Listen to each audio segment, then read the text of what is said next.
یکی از کارخانه‌های پراقتدار و مشهور مرکز ولایت سوغد این اطلس خوجند به حساب می‌رود که امروزها با فعالیت آن 90 سال پر می‌شود.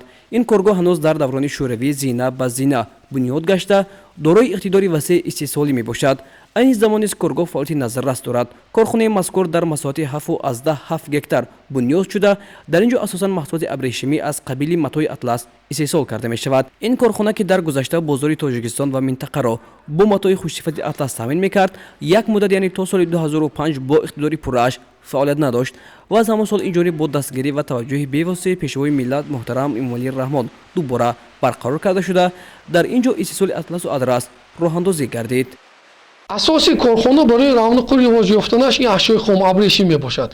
چون که به شما معلوم است در ولایت سوغد در شهر خوجند تنها یک کارخانه ابریشم براری است که امروز این کارخانه کار نکرده ایستاده است و وقتی که خودی ابریشم کم می شود البته برآوردن اطلس هم برای ما مشکل می شود.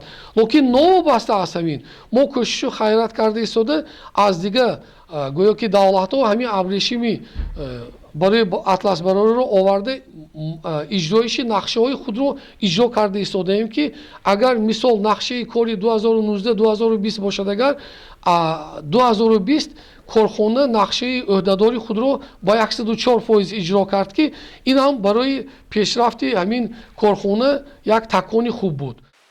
باعث ذکر است که کارگاه مذکور سال 2005 خصوصی گردانیده شد و از ماه ینوری سال 2008 نام جمعیتی دارای مسئولیتش محدود اطلس خوجند را گرفت و تا کنون فعالیت دارد. کارگاه مذکور یگانه در کشور می باشد که با استحصال صنعتی اطلس و ادرس مشغول است. با اطلاع مسئولین همساله کارگاه تا 50,000 متر طولانی متای اطلس و ادرس استحصال می نماید. آن زمان در کارگاه 120 نمودی نسخه های متای اطلس و 34 نمودی ادرس استحصال کرده می شود. دو ماه آخری 2021 ما 8000 متر طولانی اطلس برآوردیم، ادرس 1000 متر طولانی برآوردیم که این در 2 ماه 9000 متر طولانی می باشد. در یک روز تا 150 متر اطلس می برآورد. غیر از ادرس اضافه تر می باشد که وای محصولاتش سال بافتنش آسان تر است. اطلس جدا هم وزن تا 22 نمودی کارها میگذارد که اینها از جدا هم مشکل کارهای جدا هم وزن همین این دستی می باشد.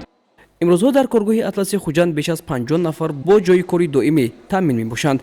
جریان استحصال متاها در کارگاه تا 22 کار را در بر گرفته، قسم بیشتری کارها دستی می باشد.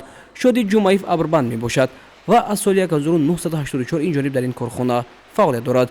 نام برده رشته ها را برای رنگ کردن آماده می سازد. این روند خیلی نازک بوده با دقتی و احتیاطکاری را تقاضا می نماید. کسم و ابربند یعنی همین گلای میبندیم، نقشه میکشن همایی میبندیم. این هم همین حساب یخته کار میشده. بعضی میشد که یخته میبندیم یه روز بعضی 2 روز نسخهش رو نگاه کرده آسان خیلی میشه. هم به خطا کردن نکار میده. بستن بعد هم میبینیم چیکارش میشه. این سخت‌تر بستن نکرد رنگش میگذارده. هم بس این سختشی بینه. سخت بستن نکرد. باعث ذکر است که سال 2017 در دایره سفری کاری اساسگذاری صلح و وحدت ملی پیشوای ملت پرزیدنت کشور محترم امامعلی رحمان در شهر خوجند با فعالیت جمعیت دارای مسئولیت محدود اطلس خوجند شناس شدند. رهبری کارخانه این تشریف سروری دولت را یک تکانی جدی در فعالیت منبعد کارگاه عنوان نمودند. امروزها کارگاه بخشیده به 90 سالگی فعالیت و ایدهای بهاری استحصال 22 نامگوی نوی متاهای اطلس و ادرس را راه‌اندازی نموده است. کارگاه مذکور همچنین دارای مغازه فرموی و سیخ دوزندگی می باشد که به آن بیشتر سیاحان خارجی توجه دارند. در نظر است که من بعد با دسترسی پوره به اشیاء خام حجم محصول زیاد گردیده در این زمینه جایهای نوی کاری نیز تأسیس داده می شود.